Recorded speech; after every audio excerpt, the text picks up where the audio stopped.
This is chapter 5, continuity and differentiability, class 1 and introduction. अब हम इस इंट्रोडक्शन में थोड़ी सी बात करेंगे जो कि नॉन मैथमेटिकल कंडीशंस है, और फिर हम बात करेंगे मैथमेटिकल कंडीशन, यानी डेफिनेशन बताएंगे, मतलब किस तरह से कंटिन्यूटी काम कर रही है, क्या लॉजिक है। ठीक है, पहले हम स्टार्ट करेंगे किससे, विदाउट मैथमेटिकल कंडीशन से, और फिर मैथमेटिकल कंडीशन से। तो मैंने बताया पहले फंक्शन के बारे में। क्या बताया था बेटा फंक्शन के बारे में? मैंने कहा था if we do any activity with the M that is known as a function, यही बोला था ना? हाँ, तो जब भी हम कोई काम करें और उसके पीछे क्या हो, एम हो, तो वो क्या कहलाता है? फंक्शन कहलाता है। और कंटिन्यूटी के लिए क्या बोला था मैंने कहा था कि if function can be justified और satisfied at a point that is called as a limit point of that. अब थोड़ा सा यहाँ क्लैरिटी करते हैं, मतलब मैं मैथमेटिकल अप्रोच में आऊंगा मगर पहले सिंपल बात करेंगे ना। मान लीजिए मैंने क्या कहा था आपसे कि ना, आपने मान लीजिए क्लासेस लेनी है, डैड ने कहा कि नहीं ऐसा है कि आप क्लासेस लीजिए, और आपका एम है कि भी मैं समझ में अच्छे से आएगा तो मैं अच्छे से लिख पाऊंगी, और अच्छे से लिख पाऊंगी मेरा अच्छे स्कोर आएंगे ना। आपके पास टीचर की प्रॉब्लम्स नहीं थी, टीचर तो ऑब्वियसली बात है बहुत सारे, ठीक है। अब आप पहले टीचर के पास गए, ठीक, तो यहाँ पर आपने क्या किया, अब सर ने तेज पढ़ा दिया, कुछ स्पीड से पढ़ाया। दूसरे सर ने क्या किया, मतलब फॉर्मूले बेसिस पढ़ाया। तीसरे ने मतलब ग्रुपिंग करी, मतलब चीजों को वो किया। आप चौथे टीचर के पास जाकर सेटिस्फाई हो गए। ऐसा नहीं है कि केवल आप इसी सेटिस्फाई हो सकती है, आप आगे वालों से भी सेटिस्फाई होगी, पर जहां आपने अपनी सर्विस ले ली ना, वही पॉइंट आपका सेटिस्फाइंग पॉइंट कहलाएगा। क्या कहलाएगा? सेटिस्फाइंग पॉइंट कहलाएगा। वो फंक्शन, मतलब वो क्या कहलाएगा? लिमिट पॉइंट कहलाएगा। आगे बात समझ में नहीं आई? आगे अब आपने एक वर्ड यूज किया, सर ये अप्रोच वाली बात थोड़ी सी समझाइए। मैं एग्जांपल लेता हूँ, मैं फिर से कह रहा हूँ, मैं अभी मैथमेटिक्स के बारे में बात ही नहीं कर रहा हूँ, मैं मतलब कह रहा प्रैक्टिकल कंडीशन से कनेक्ट करने की कोशिश कर रहा हूँ। ठीक है, जैसे कि आपको कुछ समझ में आया प्रॉब्लम। मेरे पास ना आज से 7 साल पहले पेरेंट्स आए, मैं प्रैक्टिकल एग्जाम्पल पे बता रहा हूँ आपको। और वो आए, उन्होंने कहा कि सर मुझे क्लास चाहिए। मैंने कहा ठीक है जी, कोई दिक्कत नहीं, क्लास मिल जाएगी। तो वो आए थे मेरे पास सेकेंड टर्म में, और 11th क्लास का बच्चा था। और क्या हुआ कि उन्होंने क्लास के लिए बोला, तो मैंने कहा ठीक है सर, मतलब कोई दिक्कत नहीं, क्लास तो मिल ही जानी है आपको। तो उन्होंने कहा कि सर ये ना 10th तक बहुत अच्छा स्टूडेंट था, बहुत अच्छा, यानी अच्छा स्कोर करता है, ठीक ठाक बच्चा था, मतलब कर ले रहा था, बहुत अच्छा कर लेता था, ये 70% के आसपास रहते थे इसके मार्क्स। पर अब ऐसी कंडीशन है कि इसने ना स्कोर, मतलब इसका स्कोर आ ही नहीं रहा, फेल हो गया है। मैंने कहा कोई बात नहीं जी, कोशिश करेंगे। तो पहले तो उसके पापा ने, पेरेंट्स ने रिक्वेस्ट किया कि सर ये केवल क्लियर हो जाए, किसी से पास हो जाए, मेरे लिए मतलब सर बहुत बड़ी वो होगी, आप प्लीज कुछ करिए। मैंने कहा ठीक है। मैंने कोशिश करी, बच्चे ने भी एफर्ट्स किए, और कमाल की बात हुई कि अगले यूटी के आते आते वो 50% स्कोर करने लग गया। उसके डैड आते हैं और कहते हैं कि सर ये बच्चा ना, मतलब इससे, मैंने बोला हाँ सर क्या रहा? तो कह रहा है सर 50% ही तो आए इसके, मतलब बच्चा पास तो हो गया है मगर स्कोर बहुत अच्छे नहीं। मैंने कहा यार ये तो पास होने के लिए लाले पड़े हुए थे, इन्होंने पास होने के बाद क्या बोल रहे हैं कि ऐसे पास हो गया। फिर मैंने कहा ठीक है सर, तो मैं तो इतना ही फिलहाल कर पाऊंगा। तो कह रहे नहीं सर, पढ़ेगा आप ही से। तो फिर क्या हुआ, अगले उसमें आया, बोर्ड एग्जाम आते आते उसके 75% आ गए। ठीक, 11th क्लास में बोर्ड एग्जाम आते आते 75% आ गए। उसके डैड आए, फिर उन्होंने बोला सर बस 75% ही आए। मतलब उनका कहने का मतलब था, देखो पहले उन्होंने कहा कि थोड़ा अच्छे आ जाते तो अच्छा रहता, फिर थोड़े और अच्छे आ गए, तो उन्होंने फिर कहा कि नहीं सर थोड़ा और अच्छे हो गया, अच्छा हो गया। फिर 12th क्लास में आया बच्चा, इवन उसने भी बहुत एफर्ट्स करी, और करते करते उसके 97 मार्क्स आए। ठीक, 97 मार्क्स आए।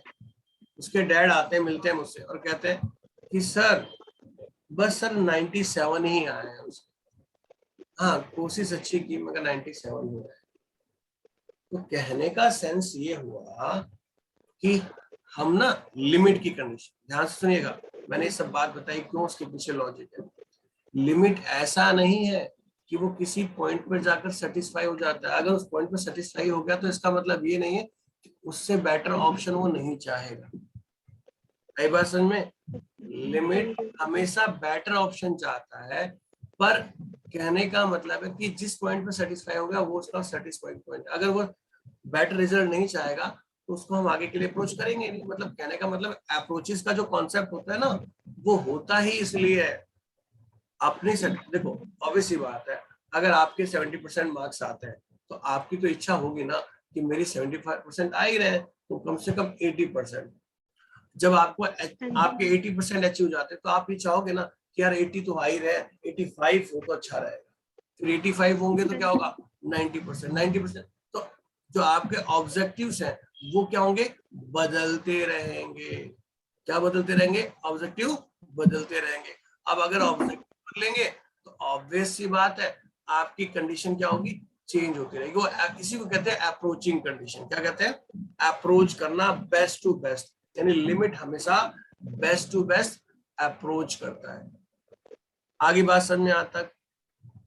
आगे। अब बात आती है, सर ये तो आपने समझाया ठीक है, अब थोड़ा सा मैथमेटिकल फॉर्म में आ जाइए, थोड़ा सा इसके बारे में बताइए। तो बेटा आपने जो बताई थी definition, that is very okay, मैं उससे एग्री करता हूँ, वही डेफिनेशन थी, ठीक है। बट फिर भी हम यहाँ पर, मैं उसी पॉइंट से रिलेट करता हूँ। पहली बार आप पढ़ते हो ना ऐसे लिमिट मैथमेटिक फॉर्म में, मैथमेटिक्स में फंक्शन क्या होता है ये तो आपको मालूम ही है, बताया था ना? हाँ जी, हाँ जी। क्या बताया था बताओ? जब हम इनपुट डालते हैं और एक आउटपुट मिले जो यूनिक हो। If every domain has its unique range, that हाँ is जी, known as हाँ function ना। हाँ जी, अभी हम बात करते हैं फंक्शन। हमने कहा लिमिट, अब मैंने कहा कि अभी फंक्शन क्या है, लिमिट जैसे आप लिखते हो क्वेश्चन, तो ज्यादातर ऐसे क्वेश्चन लिखते हो ना, x टेंड्स टू 0, 2x + 3, है ना, और फिर क्या हाँ करते हो, जी, पॉइंट डाल दिया इसके अंदर ना बेटा, ऐसे करते हो। हाँ जी, हाँ, तो यहाँ क्या होता है 2 + 3, और फिर बोल देते हो हाँ जी तो लिमिट होल्ड कर रहा है, ऐसे बोलते हैं, हाँ जी, कहते हो ना। अब मुझे इसमें ये समझाओ, मुझे ये बताओ, ध्यान दीजिएगा, मैं कंसेप्ट को डिटेल में इसलिए ले रहा हूँ क्योंकि यहाँ से एक क्वेश्चन फिक्स है, आना ही आना है, कंटिन्यूटी से एक क्वेश्चन फिक्स है। और आपको ये भी बता दूं कि बुक से 90% नहीं आएगा, ये थोड़ा सा एक्स्ट्रा बुक हमें होल्ड करनी पड़ेगी। अभी मैं जब बुक से थोड़ा बताऊंगा, बुक से बनाने के बाद मैं आपको एक स्क्रीनशॉट, मतलब कुछ क्वेश्चनों का ना कंपाइलेशन भेजूंगा, आपको वो प्रैक्टिस करनी है और साथ में आपका एग्जाम्पल करेंगे, ठीक है, इस टॉपिक के लिए, सिर्फ इस टॉपिक के लिए, ठीक है। अभी हमने बात करी 2x + 3 और हमने लिमिट डाली, यहाँ पर वैल्यू क्या मिली बेटा, 3 मिली। तो इसके कहने का सेंस कैसे, कैसे लिमिट होल्ड कर रहा है, ये क्यों होल्ड कर रहा है, और हमने ऐसा ही क्यों किया, मुझे इसके बारे में बताओ। मतलब हम देखना चाह रहे हैं कि x जब 0 है तो वो उसके लिए कोई वैल्यू होल्ड कर रहा है या नहीं कर रहा है। अच्छा, वैल्यू होल्ड कर रहा है, तो वैल्यू होल्ड करने से इस लिमिट का होल्ड करना क्या मतलब क्या रिलेट कर रहा है, किसी से रिलेट कर रहा है,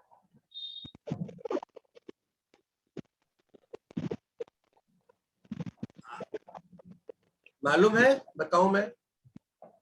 बता दीजिए।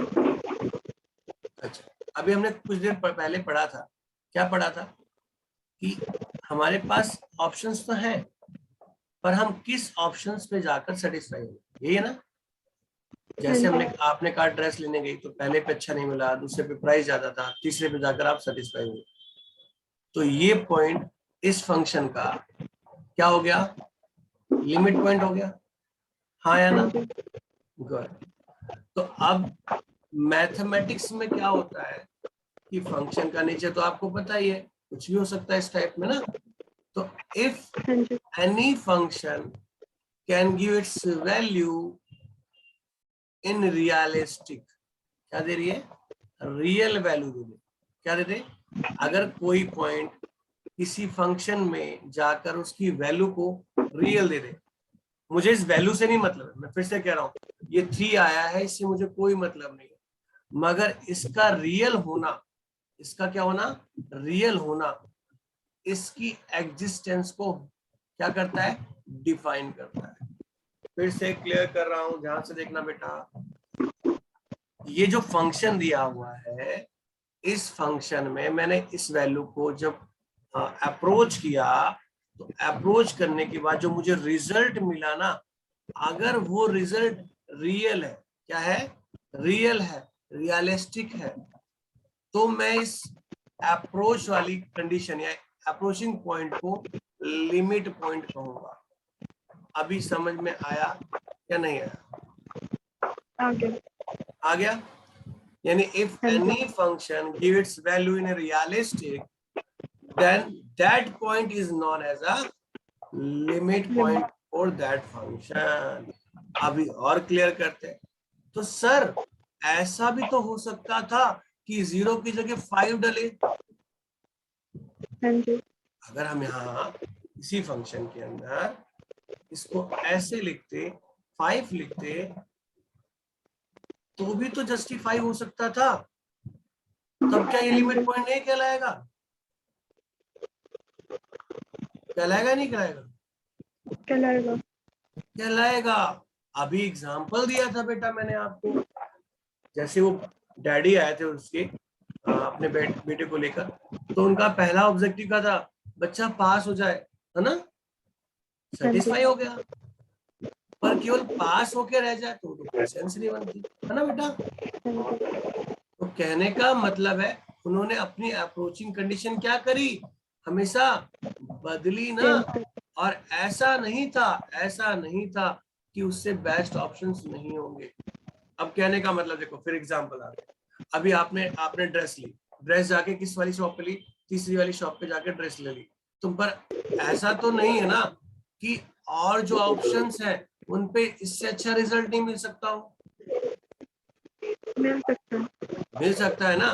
वो आपने ले ली, हाँ जी, ड्रेस आपने ले ली, तो वो तो सेटिस्फाई हो गया जी, लिमिट हो गई जी, ओके ओके सेटिस्फाई हो गया। बट ऐसा नहीं है कि उससे अच्छे ऑप्शंस हमारे पास नहीं है, हमारे पास उससे अच्छे ऑप्शन भी हैं, पर अब उसे रिकॉग्नाइज करना है, ढूंढना है, तो हम उतनी मेहनत नहीं कर रहे, हम जितनी एफर्ट्स करें उसके हिसाब से हमें रिजल्ट मिल रहा है। आगे बात समझ में, ओके, क्या अभी हाँ कंफ्यूजन जी, है।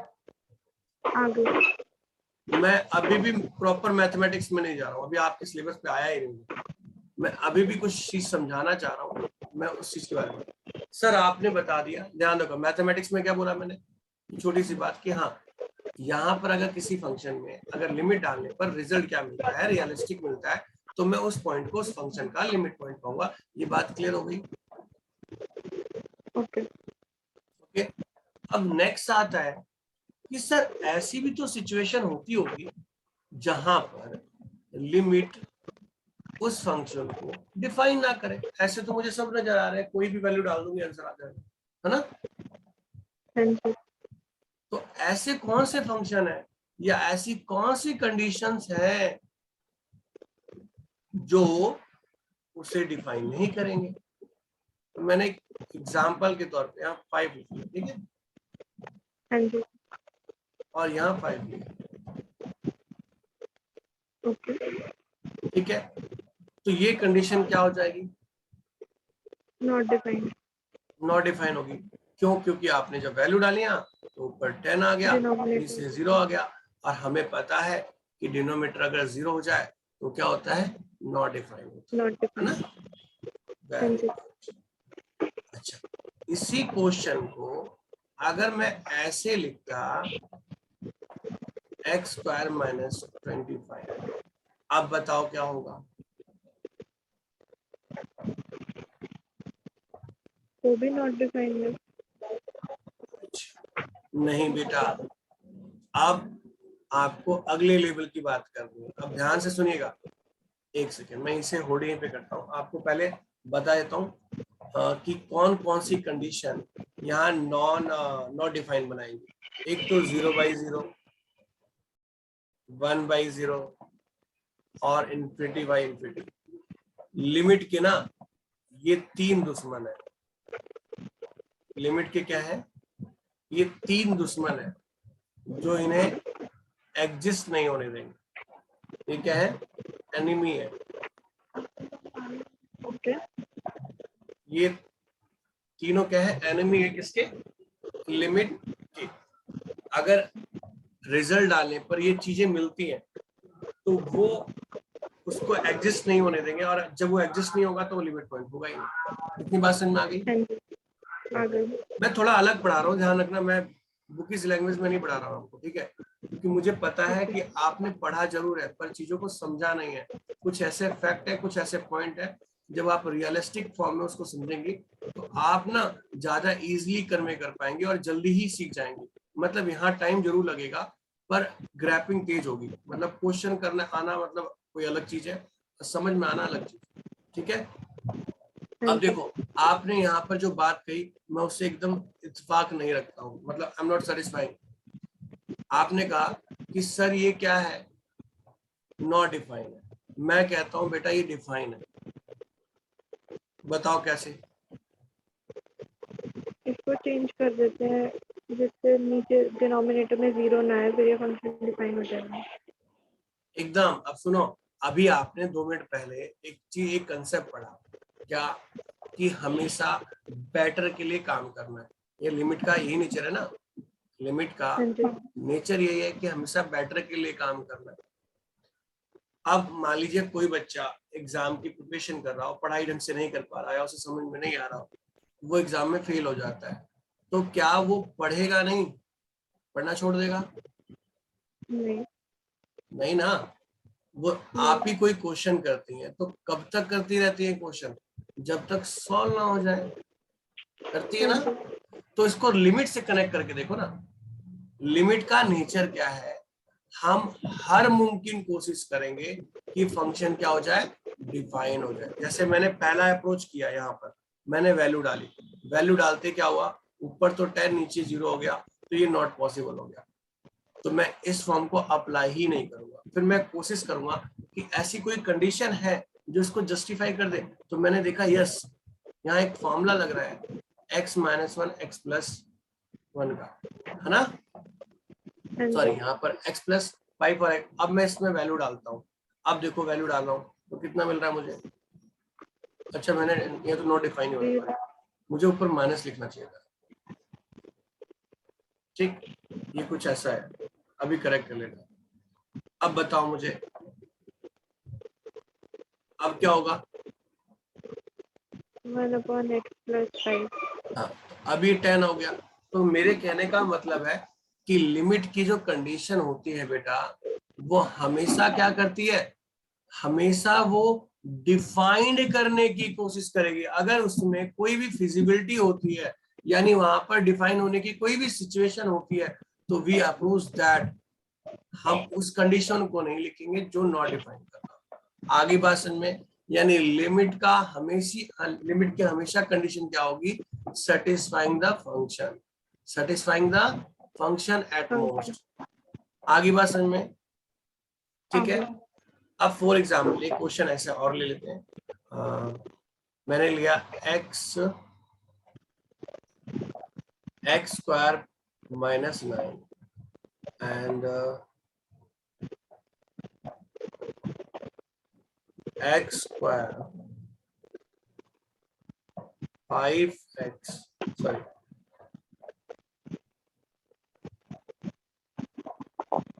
एंड 6, और लिमिट लिया x टेंड्स टू 3। अब मुझे बताएं कि ये लिमिट होल्ड करता है नहीं करता?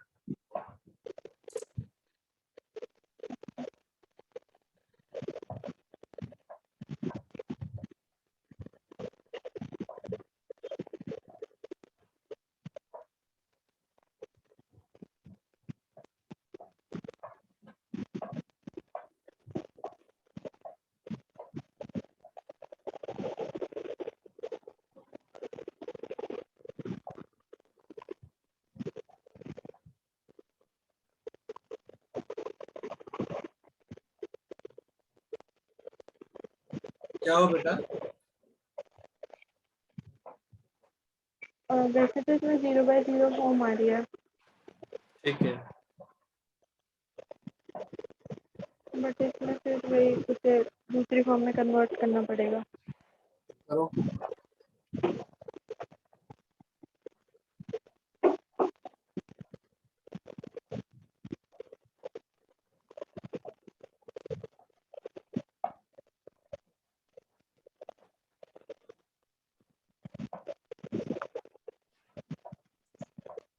अभी हमने यही तो डिस्कस किया था। अगर मैं इसको अप्रोच करता हूँ, मैं डायरेक्ट वैल्यू डालता हूँ और ये 0/0 या उन तीनों में से कोई भी फॉर्म बनती है तो नॉट डिफाइन हो जाएगा ना। तो हाँ हमने जी, कहा कि हम इस कंडीशन को एक्सेप्ट ही नहीं करेंगे। हम क्या करेंगे? हम करेंगे इसकी सिंप्लीफिकेशन, यानी पहले सिंप्लीफाई करेंगे। तो यहाँ से फैक्टर क्या बन रहा है? x-3 और x-2 बन रहा है। अब ये हाँ इससे जी, कैंसिल हो गया। Now we apply this, this is 6 - 1 यानी अपॉन 1, सो दिस इज 6। तो कहने का लिमिट क्या कहता है बेटा? वो कहता है कि हर मुमकिन कोशिश की जाएगी टू मेक या to define the function. Okay, okay, इतनी बात समझ में आ गई। अब आ इस गई। लॉजिक से एक चीज और हमें समझ में आता है, यानी हम लिमिट की हमेशा कोशिश क्या है? फंक्शन को डिफाइन करना। लिमिट की हमेशा कोशिश क्या है? पहले कि फंक्शन एट मोस्ट डिफाइन हो जाए। पर हाँ ऐसा जी, तो है नहीं कि फंक्शन हमेशा डिफाइन हो पाएगा डायरेक्टली। तो यहाँ पर तीन चीजें आती हैं, ये तीन कंडीशंस आती हैं जो इसे नॉट डिफाइन बनाती है। पहले इस नॉट डिफाइन के बारे में जानेंगे और फिर हम स्टार्ट करेंगे आगे की जर्नी। तो अभी डिफाइन करने के बारे में बाद में, पहले इसके बारे में। अब मुझे बताओगी इन तीनों के बारे में कुछ जानती हो? ये नॉट डिफाइन कैसे है? चलो पहले वाले इस वैल्यू के बारे में।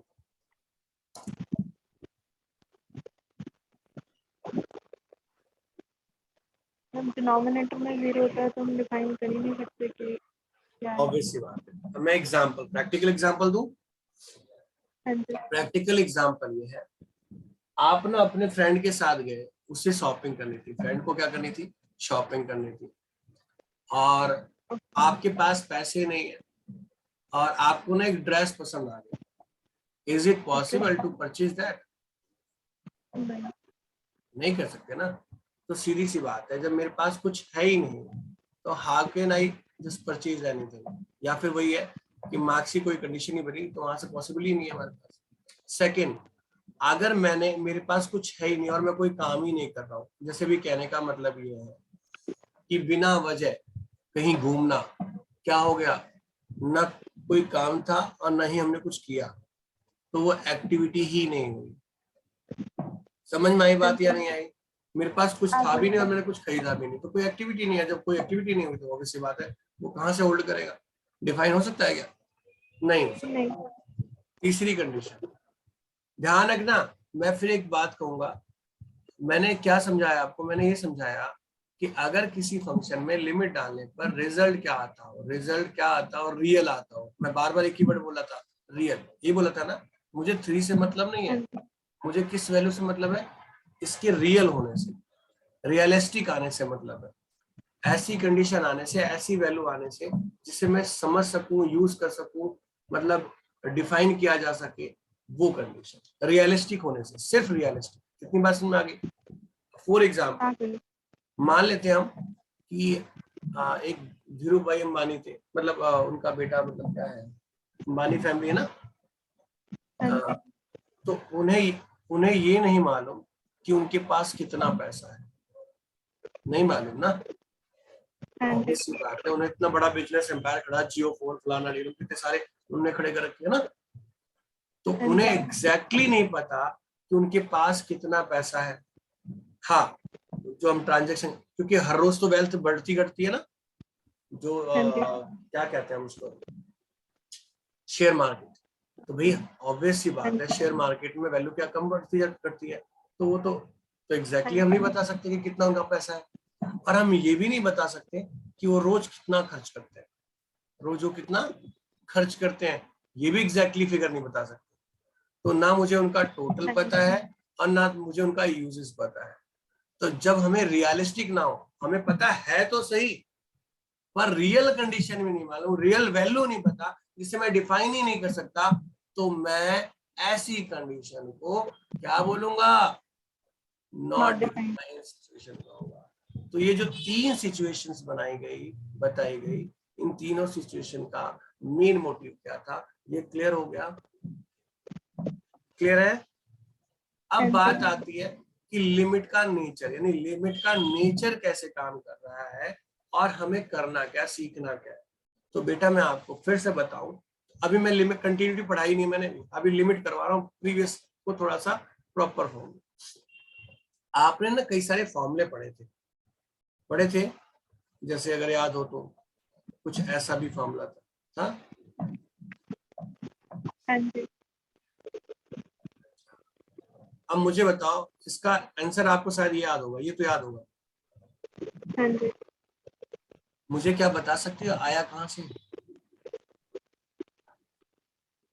नहीं, मैंने फॉर्मूला लर्न किया था। बस यही गड़बड़ है, इसीलिए मुझे डर लगता है। और एग्जाम में अगर मान लो आपको फॉर्मूला याद नहीं आया या आप भूल गई तो नुकसान हो गया ना। और जरूरी थोड़ी नहीं ये सिंगल फॉर्मूले, बहुत सारे फॉर्मूले, अभी हम बहुत सारे फॉर्मूले डिस्कस करते हैं। पहला तो ये फॉर्मूला, ठीक। हाँ जी। अब उसके बाद हम सीखेंगे कि ये क्यों पढ़ रहे हैं हम और ये कैसे यही आ रहा है। Sine x upon x, limit x tends to 0, x upon sine x, limit. और बेटा अगर मैं सही मायने में कहूं तो आपकी 12th की जर्नी स्टार्ट हो चुकी है अब, मतलब चैप्टर 2 से ही हम प्रॉपर फॉर्म में अब आ रहे हैं, मतलब अब 12th पढ़ना स्टार्ट किया प्रॉपर ढंग से। अब तक तो बस ऐसे ही चल रहा था, ठीक है।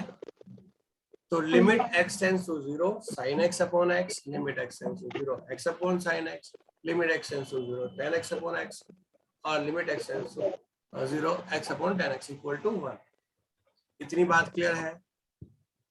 हाँ जी। अब क्लियर है? मेरा क्वेश्चन पहला जानते हो क्या है? आप इसमें लिमिट डालना जरा किसी में भी।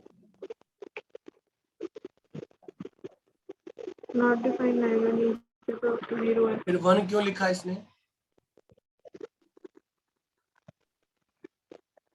और ये क्वेश्चन आपने नहीं पूछा, बिना पूछे आगे बढ़ गए ना।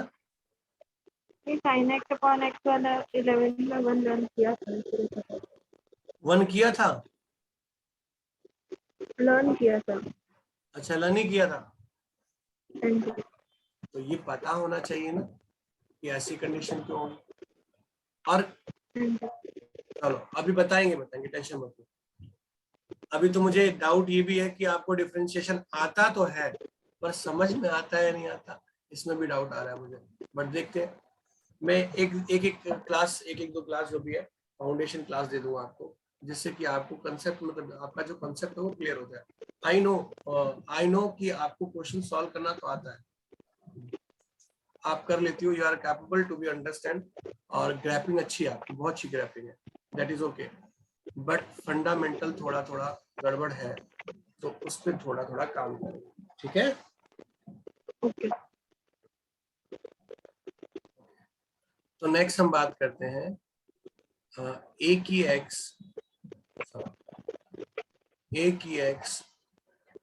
-1 अपॉन एक्स, सॉरी ये लिमिट 0 है, इसकी वैल्यू क्या होती है, log a होती है, पढ़ा है ना। हाँ जी। e की x -1 upon x that is 1। नहीं, ये नहीं पढ़ा। ये नहीं पढ़ा? नहीं। अच्छा कोई बात नहीं। log 1 plus x upon x, ये 1 होता है, पढ़ा है? नहीं, लॉग में बस एक ऊपर वाले ही पढ़ा था, ax -1 अपॉन x। ओके चलिए, अब एक है 1 + 1 अपॉन एक्स की power x, this is e की पावर x, ठीक। हाँ जी। सॉरी ई की पावर एक्स ई की पावर 0 यानी ई होता है लिमिट। इसमें x टेंड्स टू इंफिनिटी है ई वाले में। जी जी एक्स, देखो दोनों एक दूसरे के अल्टर है, मैंने अल्टर कर रखा है, ठीक। हाँ जी। ये कुछ फॉर्म तो मैंने लिख दिया, कुछ फॉर्मूले लिख दिए, पर हमारा इस लिमिट के अंदर इन फॉर्मूलों का यूज क्या है और ये फॉर्मूले यही कैसे रिजल्ट दे रहे हैं, ये थोड़ा देखते हैं। उससे पहले एक छोटा सा कंसेप्ट कि सर ये फॉर्मूले लिखवाए क्यों आपने। तो अभी हमने 2 मिनट पहले क्या बोला, हमने 2 मिनट पहले बोला कि बेटा जी हम फंक्शन के अंदर लिमिट पॉइंट डालते हैं और उसका रिजल्ट निकालते हैं, that is okay, that is okay. एक सेकंड बेटा, हेलो, हाँ बेटा वॉइस ओके। तो हमने भी एक चीज बताई कि हम लिमिट पॉइंट, ध्यान दीजिएगा आप, हम लिमिट पॉइंट को तब अप्लाई करते हैं, इस पॉइंट को हम इस फंक्शन में तब अप्लाई करते हैं जब रिजल्ट क्या हो, उससे जो मिल रहा है रिजल्ट वो रियलिस्टिक हो। यही समझाया ना। अगर ये लिमिट पॉइंट इसमें डालने पर क्या बन रहा हो, नॉट डिफाइंड बन रहा हो, तो हम उस फंक्शन को रिड्यूस करते हैं, यानी we will simplify that first. अगर लिमिट डालते ही मुझे कोई रिजल्ट मिल रहा है तो मुझे मेहनत नहीं करनी, सीधा उसको उसमें पुट करना है और रिजल्ट डिफाइन करना है, और रिजल्ट रियलिस्टिक होना चाहिए। अगर रिजल्ट रियलिस्टिक नहीं है तो हम कोशिश करेंगे कि उसको रियलिस्टिक बनाए, और रियलिस्टिक बनाने के लिए हम क्या करेंगे, उसको रिड्यूस करेंगे या फिर सिंप्लीफाई करेंगे, और उसके मिलने के बाद फिर उसमें लिमिट डालेंगे। यानी लिमिट हमें तभी अप्लाई करनी है जब उससे मिलने वाली वैल्यू क्या हो, रियलिस्टिक हो, ठीक। इतनी बात समझ में आ गई। अब अगली बात ध्यान से सुनना, अगली बात ये है कि हमने जो ये फॉर्मूले लिखे हैं ना बेटा जी, वो फॉर्मूले इसीलिए लिखे हैं कि जरूरी थोड़ी ना है कि हमेशा ऐसी ही इक्वेशन आएगी जिसको हम रिड्यूस कर पाएंगे या कर लेंगे। हो सकता है अब पावर 2 तक थी, ओके, बहुत अच्छा लगा मुझे और मैंने सॉल्व कर लिया, पर अगर पावर उसकी 2 से ज्यादा होगी, 3 होगी, चलो वो भी मैनेज कर लेंगे, 4 हो गई, चलो फिर भी ट्राई कर लेंगे, पर अगर 500 हो गई, पावर क्या होगी, 100 हो गई, तो सॉल्व करना हमारे लिए क्या होगा, डिफिकल्ट टास्क हो जाएगा ना। तो उस पावर की प्रॉब्लम को सॉल्व करने के लिए इस फॉर्मूले को बनाया गया। हालांकि कमाल की बात यह है, देखो अगर इसका लिमिट मैं इसके अंदर डाल दूं तो क्या हो रहा है, ए की एन माइनस ए की एन, नीचे ए माइनस ए, दैट इज 0/0। और कमाल की बात है फॉर्मूला आपने ये पढ़ा था, यानी ये खुद नॉट डिफाइन हो रहा है, पर फॉर्मूला क्या बन रहा है एन ए की पावर एन माइनस 1। अब आपके दिमाग में कंफ्यूजन शुरू हो गई कि सर आपने तो सारे फॉर्मूले झूठे सिद्ध कर दिए और फिर मुझे पढ़ा वही रहे ये डाउट आ गया। नहीं बेटा, ये फॉर्मूले एक्चुअल में सही हैं, गलत नहीं है, पर इनके पीछे ना लॉजिक अलग है। क्या है, लॉजिक अलग है, वो लॉजिक हम सिखाएंगे आपको। पर उससे पहले ये चीजें क्लियर है, आगे बढ़े यहाँ तक, ठीक। तो जब भी पावर फॉर्म होगी और बड़ी पावर फॉर्म होगी जिसे हम डील नहीं कर पाते हैं, तो उसकी रिडक्शन के लिए हम इस फॉर्मूले का यूज करते हैं जिससे उसको हम रिड्यूस कर पाए। क्लियर, ओके, बढ़े आगे, ठीक। नेक्स्ट, अगर मेरे पास कोई फंक्शन ही ट्रिग्नोमेट्रिक कंडीशन में आ गया जो साइन और टेन का नेचर होल्ड करता हो, तो उसे डील करने के लिए हम इस फॉर्म का यूज करेंगे, क्योंकि जरूरी थोड़ी ना है। अगर मेरे पास, ध्यान दो, अगर मेरे पास 10 दे रखा है, 10x दे रखा है, लिमिट यहाँ पर π/4 है, कोई आपत्ति नहीं है, मैं डाल दूंगा उसको, मतलब यहाँ x है, 10x/x है, तो मैं डायरेक्ट यहाँ पुट करूंगा, मुझे कोई दिक्कत नहीं है, वैल्यू डालूंगा, काम करता हूँ, ठीक है। बट अगर ये 0 होता है तो 0 डालने पर 10 0 और 0 डालने पर ये 0/0 हो जाएगा, तब ये नॉट डिफाइन है, तब हमें अप्रोच लगानी है, तब उस पर काम करना है, तब हमें फॉर्मूले में 1 लिखना है। आगे बात समझ में कि किस कंडीशन में क्या लिखना है। अगर डायरेक्ट डालने पर रियलिस्टिक मिल जाता है तो ओके, डजंट मैटर, पर अगर रियलिस्टिक नहीं मिल रहा है तभी हमें फॉर्मूले लगाने हैं। ये नहीं कि हम पहले ही अप्रोच करते फॉर्मूले, हो गया जी हम तो करके मानेंगे, ऐसा कुछ नहीं है। ठीक है, हाँ जी। तो फिर से समझ में आया कि ये फॉर्मूले हम कब अप्लाई करेंगे, जब हमें रिजल्ट रियलिस्टिक ना मिले। ओके, तो ये तो पावर का सेंस था कि पावर के केस में ऐसा करेंगे। ओके, सेकेंड हमने बताया ट्रिग्नोमेट्री होगी तो ऐसी कंडीशन यूज करेंगे, पर जरूरी थोड़ी ना है। अगर ऐसी कंडीशन आ गई, ज्यादातर यही कंडीशन जो मैंने लिख रखी है, बट इसके अलावा कोई होगी तो फिर उसको लिख नोट करवा दूंगा मैं। तो अगर a की पावर x का नेचर अगर हो गया तो वहां पर ये log हो जाएगा, log a हो जाएगा। अब कमाल की बात देखो, यहाँ भी अगर हम डाल के देखें वैल्यू, तो साइन जीरो, यहाँ जीरो डालने पे क्या मिल रहा है, sine zero by zero, not defined, पर मैंने रिजल्ट क्या लिखा है, 1 लिखा है ना। इसमें भी कमाल की बात है, कोई जीरो डालोगे आप, यहाँ जीरो डालती है तो किसी की पावर जीरो क्या होता है, 1 होता है ना। और यहाँ भी जीरो, सॉरी हाँ यहाँ जीरो है, नीचे भी जीरो है, ऊपर भी जीरो है, ये क्या हो गया, नॉट डिफाइंड, पर मैंने क्या लिखा, लॉग ए, है ना। तो सब में क्या हो रहा है, नॉट डिफाइन हो रहा है, पर मैंने सबके लिए रिजल्ट लिखा है। ठीक है, तो और ये अलग अलग सिचुएशन है, मतलब अगर इस नेचर में मिल गया तो हम ऐसे करेंगे, इस नेचर में मिल गया तो ऐसे करेंगे, इस नेचर में मिल गया तो ऐसे करेंगे, इस नेचर में मिल गया तो ऐसे करेंगे। ये सारी सिचुएशन, अब आपको इतनी बात तो समझ में आ रही होगी कि अलग अलग कंडीशन को डील करने के लिए हमें इस फॉर्मूले को लिया, और कमाल की बात है कि ये फॉर्मूले खुद क्या है, नॉट डिफाइन दिख रहे हैं, तो इनके लॉजिक्स क्या है, इनकी फॉर्म्स क्या है, इसके बारे में हम जानेंगे। तो एक छोटा सा कॉन्सेप्ट, मुझे इतनी सी बात बता दो कि आपको क्या डिफरेंशिएशन आता है, हाँ जी। पक्का आता है, सिंपल डेरिवेटिव जानती हो ना, ठीक है। हाँ, तो सिंपल डेरिवेटिव के पीछे छोटे से लॉजिक्स है। तो सिंपल डेरिवेटिव मतलब, अच्छा एक सेकेंड